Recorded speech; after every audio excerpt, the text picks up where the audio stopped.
It is almost the new year and I'm super excited to go forward into 2025. I'm hoping to get a lot of books read and a lot of books off my shelves, because if you've seen my videos before, you'll know that this bookshelf here is my unread books. And I have a video series going on right now where I try to get these 3 shelves to fit onto one shelf. As part of that, I'm hoping to get through lots of these books in 2025. And so I also came up with this idea, which is to make sure that at least a fraction of these books come off by the end of the year. Because one of my problems personally is that I get lots of new books and then those books are the ones that I reach for. And some of the books that have been on my shelves for a long time, I don't get to. Or just some of them will be forgotten and I won't get to them. So I want to pick 10 of these books that if I don't read them by the end of 2025, then I will have to get rid of them. I've seen other people do videos like this, so I'm by no means the first person to come up with this idea.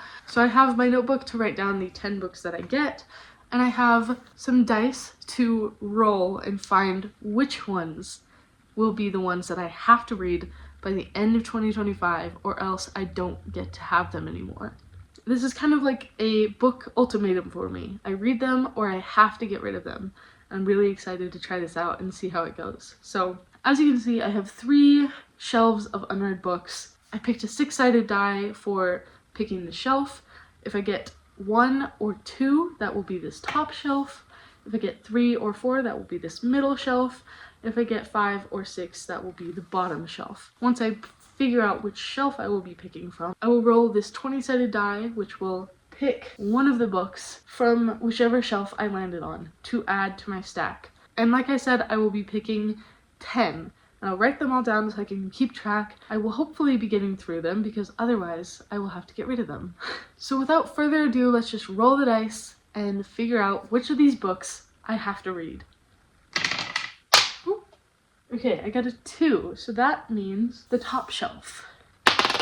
15, I don't know how well you can see that. 1, 2, 3, 4, 5, 6, 7, 8, 9, 10, 11, 12, 13, 14, 15. Okay, so this is A Deadly Education by Naomi Novik. This is a fantasy novel. Most of the books on these shelves are fantasy. This is, I believe, a dark academia kind of book, and I bought this when I was on a road trip.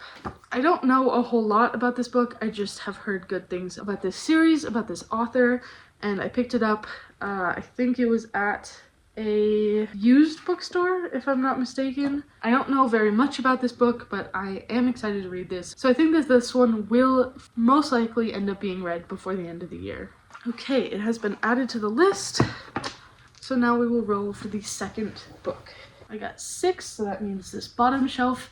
This shelf is mostly classics, but at the end I do have a couple of genres that I don't normally read, so I only have a couple of them. Stuff like historical fiction, literary fiction. And for the book, I got 17. So 14, 15, 16, 17. Ooh. This one is, I think, a perfect fit for this challenge because this is one that I've been kind of avoiding, to be honest.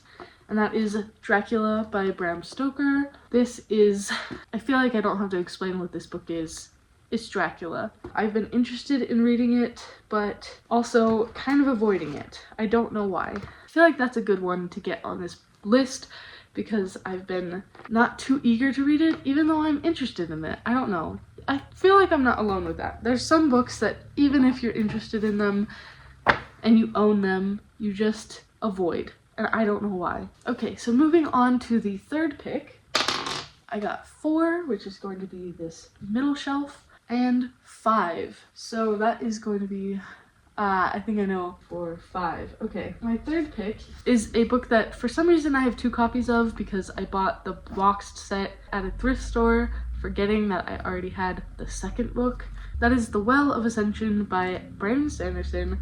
I have just a mass market paperback edition of this, and also this box set version. So this one is kind of difficult because in order to read this book, I'm going to have to read the first book. So this is kind of a 2-for-1 deal. But yeah, okay, I'll add that to the list. I'm not going to be a cheater with this. Okay, so on to the fourth book. Okay, I got a 1, which is this top shelf, and 11. So that will be 10, 11. Ooh. Okay, this is actually one that I've been pretty excited to read, and that is The Poppy War by R.F. Kuang. This one is absolutely going to make it off of the list. I'm absolutely going to be reading this before the end of 2025. No worries about that one. Okay, on to the next book. And I got a 5, which is again the bottom shelf, and I got 18. 17, 18. Okay. This is another one that I have been avoiding. I picked this one up on a recommendation from BookTube, hearing great things about this book from somebody I watch who reads a lot of classics, which is kind of the reason that I have a lot of my classics, is because I heard good things about them from that booktuber. So one that I have been absolutely avoiding, I don't know why, but I really don't want to pick this one up anymore. That is Anna Karenina by Leo Tolstoy. This is over 900 pages. It does not look that big. It is thin paper. I have heard that this is a good book, but also it's a long book and it's a classic, and I'm scared to pick this one up. So who knows if this one is gonna make it off the list or if I will pick it up and then make it through. We will see on this one. It is probably another good one to have on this list because I need to just get to it or get rid of it. So I'll add it to the list. So we are halfway through, so there's just 5 more books to pick. I got a 3, which is the middle shelf, and 19. 18, 19. Gosh dang it. I keep getting all of the books that are the absolute best ones to have for this challenge because they're ones that I've been avoiding and I just need to read. Nona the Ninth by Tamsin Muir. I've read Gideon the Ninth and A Harrow the Ninth. I really enjoyed them. They just are... They take me a very long time to get into. Both of those books, it took me about half of the book to really get hooked on it, to understand what other people like about the books. Not to say that they were bad for the first half at all. They are just very dense, very confusing, a lot to get into. But then once I hit the halfway point, I really get hooked on it. I can't stop reading and I fly through the rest of the book and I like how it ends. But it's just that first half that really is difficult for me. So I have been kind of avoiding picking up Nona the Ninth. I know that I'm going to enjoy it once I get to that last half of the book. It's just that I know that that first half of the book is going to be super confusing and super hard to get hooked on. So I have been avoiding this. But again, it's a great one to go on this challenge list because I need to read it. Okay, on to book number 7. I got 6, which is the bottom shelf, and 15, 14, 15. So that is Anne's House of Dreams by Ellen Montgomery. This is the 5th book in the Anne of Green Gables series. I absolutely adore the Anne of Green Gables series. Anne of Green Gables is one of my favorite books to ever exist. I love the books so dearly. They are one of my absolute favorite things. I've read the first 3 books. I don't have the 4th book, which is the only reason why I haven't finished the series, but I do have 5, 6, and 7. I just haven't gotten the 4th one, so I haven't read the 4th one or anything beyond. I am planning on picking up a copy of the 4th one off of thrift books soon. That will get me to finally get to this one. I'm not worried about reading this one at some point during the year, and I'm really excited to get to this one. I absolutely love these books and I'm so excited to read this one. That brings us to our 8th book, and I got 6 again. Oh my gosh, we're getting a lot of classics on this one. Number 13. 10, 11, 12.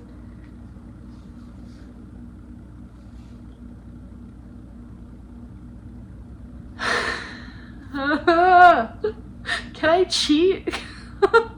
Can I cheat on this one? Oh my gosh. The Count of Monte Cristo. This is another book that I am interested in reading, but oh my gosh, it is huge. I have been kind of dreading picking this one up, even though I'm interested in it and even though I want to read it. This one is over 1,000 pages and it's a classic, and I'm sure it's a classic for a reason, but also, oh my gosh.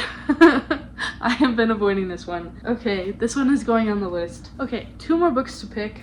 Fingers crossed that I get no more classics. Give me fantasy ones. Please. Okay, 2. My prayers have been answered. This shelf is all fantasy. And I got 8. So that will be 1, 2, 3, 4, 5, 6, 7, 8. Okay. Just keep getting the books that I've been avoiding and iffy about, and oh my gosh. So I got Foundryside by Robert Jackson Bennett. This one I have started and stopped twice. I have a bookmark in this book. I'm on page 42 apparently. The problem with this book is that I'm iffy on a trope, I think you would say, in this book. I think it would be considered a trope, but what I'm getting so far is that there is a quirky, inanimate object that speaks to the main character. That is something that just rubs me the wrong way in books. It's kind of really annoying to read about, and so despite the good things that I've heard about this book, I have been dragging my feet on this one. I've picked it up, put it down, picked it up, put it down. But now I have to read it or I have to get rid of it. Okay, that brings us to our very last book, 5. Oh, that's the bottom shelf. That's the classics. I got number 4. 1, 2, 3, 4. Okay, this one is one that I am excited to read, but also comes with a caveat, and that is Emma by Jane Austen. I really want to read this. I really want to read all of Jane Austen's works. I own all of them, and I'm excited to get to them. However, with Jane Austen, I want to read them all in publication order. Like I said, I have copies of all of her work. I want to read them in the order that they were published in. I have them lined up in that order. Picking this one means that I also have to read the 3 books that come before it. It will take a little bit to get to this one, so that will come with a little bit of an extra challenge. But I am excited to read this. I'm excited to read the other Jane Austen books. I've been thinking about making a series out of it. That does mean that to get to this book and to make sure that it doesn't get eliminated by the end of 2025, I have to read 3 other books before this one. So a little bit of a challenge with that one. That makes 10 books. These are all of the books that I have to read by the end of 2025, or they will be unhauled. I will have to get rid of them if I don't read them. So that is A Deadly Education, Dracula, The Well of Ascension, The Poppy War, Anna Karenina, Nona the Ninth, Anne's House of Dreams, The Count of Monte Cristo, Foundryside, and Emma. This is probably going to take up a good chunk of the books that I read in 2025. Luckily, I have kind of a mix of genres. I have some fantasy, I have 1 sci-fi, I have a lot of classics to read, a lot of classics, but I think this challenge is going to be really great to get these books off of my shelves, either so they can be moved onto my shelves of finished books, or so that they can be sent off and go to new homes where someone will actually read them. I'm going to do my absolute best to at least try all of these before the end of the year and to do what I can to read them. Otherwise, they will leave my shelves. So I now have a timer on these 10 books. I have 1 year or they will be gone. So that is my book ultimatum challenge. I'm really excited to get into this. As we go through the year, you'll see these books pop up into my reading vlogs, I'm sure. If you've never seen my videos before, I make reading videos every Monday. If you're at all interested in seeing me read these books and other books throughout the coming year, I hope that you will stick around and see. Either way, I hope you're having a great day. If you made it this far in the video, leave me a firework emoji for the new year. So I hope that you're having a great day and I hope you're reading great books. Bye bye.